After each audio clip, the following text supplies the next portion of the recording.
Earlier this afternoon, it was the first ever Spring Breakout event for the Twins. Unfortunately, sparsely attended. I was hoping these guys may get out there in front of a big crowd, but that wasn't the case. Anyway, David Festa was out there, pitched really well, but just kind of looks like he was getting work in. Look at that nice slider there, getting a strikeout. He was throwing hard. He looked great. He looked really great. But again, I thought he looked like he was getting work in on this plate appearance in particular. Throws 4 straight sliders to strike this guy out. Not that unusual for him to be actually not featuring his fastball, even though he's got great velo. But yeah, he was businesslike, as how I would put it. And looked good, David Festa did. Here is Emmanuel Rodriguez taking a long plate appearance here. We're going to take a look at actually 2 of his plate appearances.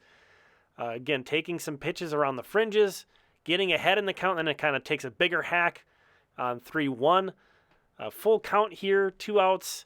Kind of keeps things simple and finds a hole in the defense and gets a single here the other way through the infield. So Emmanuel Rodriguez with a 2-out single.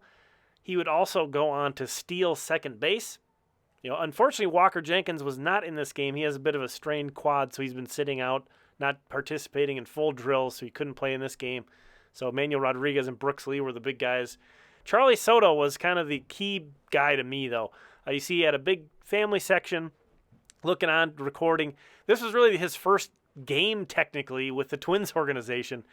And 18 years old. Look how big this guy is. 18, throws 98 on his first pitch, 99 on his second pitch.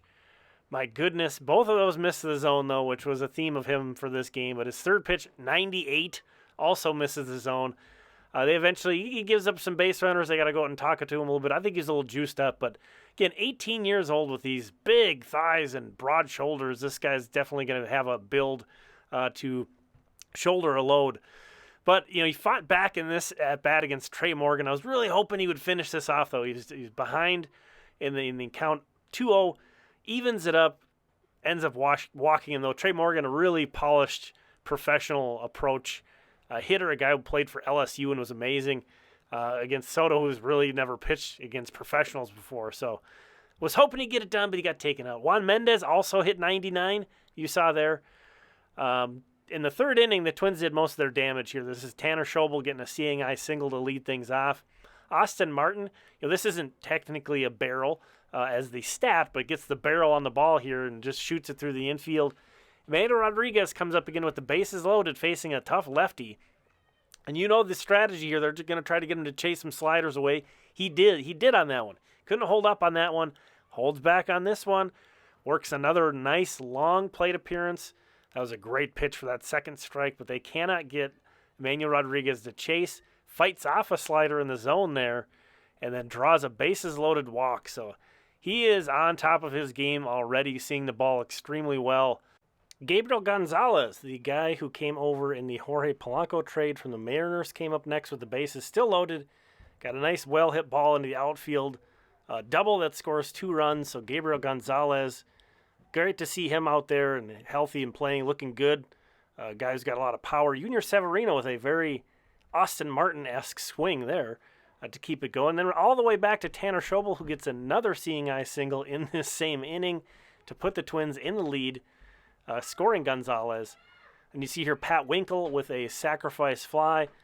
Nice job there with 1 out and the bases loaded. And to me, Junior Severino looks like he's in tremendous shape. He looks a lot more lean than he did at the end of last season in particular. Brooks Lee comes up and drives in another run thanks to an absolutely gorgeous slide here by Luke Keeschel. Look at that slide. Look at the flow, by the way, Luke Keeschel. Unbelievable. I've got a great view of it, too. So it looks, could have gone either way, but, can't judge the positioning there. Then Alejandro Crisostomo was a guy who really stood out to me as somebody I wanted to make sure to see in this game if he got in.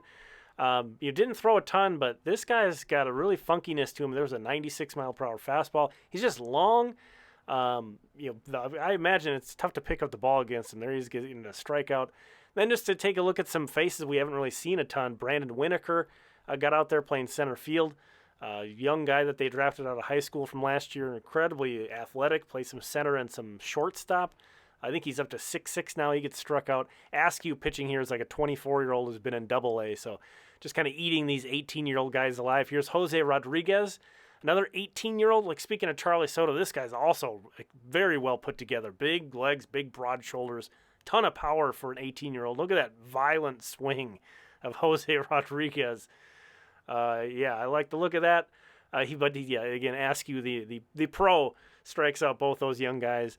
And then this was only scheduled to be a 7-inning game. It's tied 8-8, and Keishel pops out to end it in a tie, I guess. So that's that. So Spring Breakout in the books. It was a fun event. Too bad Walker Jenkins couldn't participate. That was a bummer, but a lot of other guys I wanted to get eyes on played, and it was fun to see them. And they showed out a little bit. So good on the Twins prospects. I hope they had a good time. You know, again, part of the cool thing was just them getting to interact with each other. A lot of these guys are going to go off and go to different affiliates and not see each other probably until next spring training. So that was a fun part of this one. But thanks for checking this one out. Really appreciate it. If you're into minor league highlights, subscribe to the channel. Almost every day those are going to be coming. We'll talk again soon.